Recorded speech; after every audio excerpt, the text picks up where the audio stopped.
আমি প্রথমে আবেদন করবো পিছনে যারা আছেন রাস্তায় যদি কেউ থেকে থাকেন দয়া করে একটু এগিয়ে আসেন যাতে গাড়িগুলো সঠিকভাবে চলতে পারে। গাড়ি চলাচলের সুযোগ ধরে দেওয়ার জন্য দয়া করে একটু সামনে আসেন। আমি একটু কথা শুনেন রাখেন ভাই শুনেন আওয়ামী লীগের স্লোগান একটা শুনিনি। আওয়ামী লীগ নামে যে একটা প্রতিষ্ঠান আছে আপনাদের কণ্ঠে শোনা যায় নাই ভাবে বুঝা গেছে যে আওয়ামী লীগ আছে, কিন্তু স্লোগানে আমি আমার কানে একটা স্লোগান শুনাই আওয়ামী লীগ শুনবো। দয়া করে একটু আওয়ামী লীগ যদি বিশ্বাস করে একটু আওয়ামী লীগের নামটা উচ্চারণ করার চেষ্টা করেন।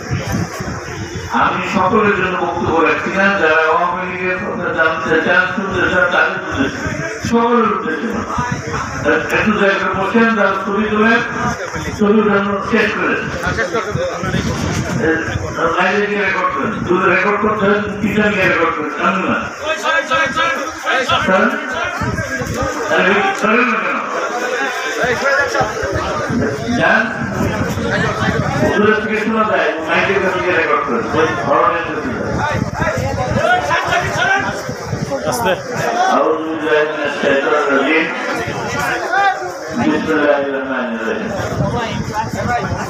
আজকের এই অনুষ্ঠানে উপস্থিত যিনি অত্যন্ত পরিশ্রম করে আজকের এই অনুষ্ঠানটা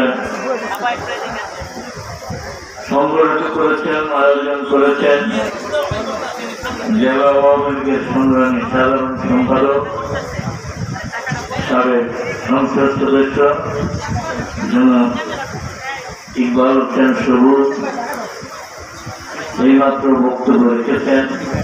আমাদের একজন সংগ্রামী নেতা যিনি আওয়ামী লীগের সাবেক সাংগঠনিক সম্পাদক,